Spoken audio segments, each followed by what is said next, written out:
Can the Oilers go in there and beat the Dallas Stars tonight? Of course they can. The Stars are only 1-4 on home ice, or 3-4 on home ice. And not the greatest start for them, Andrew, but they can win on the road.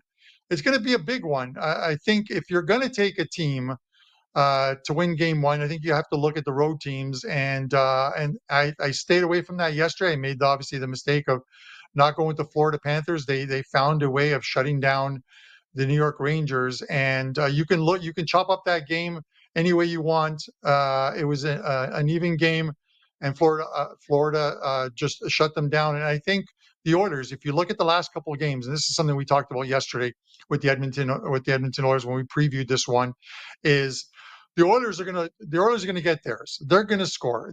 But they are going to live and die, I think, on how good a goaltending performance they get, because we know the guy in the other net, Jake Oettinger, is a very good goalie. He's playing some lights out hockey right now, and he's faced the two teams in the Colorado Avalanche and the Vegas Golden Knights, who are big teams. At least the Vegas Golden Knights are, and then the Avalanche, who put on a display in the first round and then couldn't find the net in the second round. The Oilers have that type of scoring, if not even better. They're going to come. They're going to come in waves at this Dallas team. It's whether Dallas can clog up that neutral ice tonight and keep the Oilers from getting into the O-zone, where their cycling is probably better than any team in the NHL right now. The way they cycle that puck in the O-zone, and you put the puck on a stick of a guy like Connor McDavid.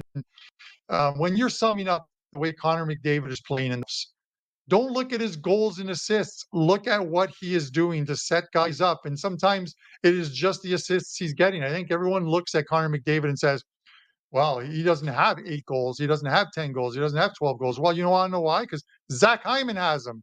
And it's Connor McDavid who is setting them up each and every game. You don't have to be the guy that scores them, but you can be the guy that sets them up. And that's what McDavid is. So you can say he's not playing great. I say he is playing great. He's having a very good playoff year. This Dallas team, can they find the secondary scoring? I think they're going to have to. The first couple of lines match up, I think, very well in this one. But believe it or not, I like the way the Oilers' third line and even the fourth, when it gets out there, and McDavid gets a couple shifts in there as well too, are playing. This is an Oilers team that is unlike Oilers teams of last year or years past, in that we just waited for them to fall apart.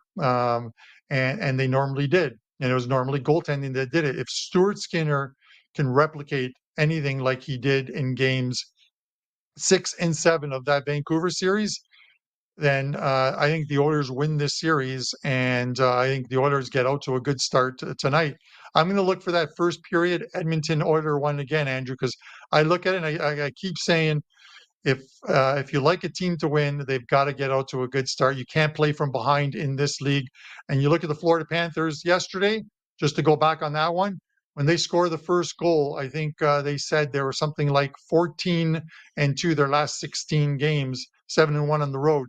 Oilers need to score first in this one, get a leg up on this Dallas team, because Dallas plays very good with the lead, and you don't want to be behind them. So give me the Oilers first period in this one. I'm going to stay away from the total, because if Edmonton goes in with the mindset like they did the last couple of games, which is let's shut them down, take care of our opportunities when we get them, then this is a low-scoring game, and it very well could be kind of like last night's. So give me the Oilers first period here with a slight lean to the under, Andrew.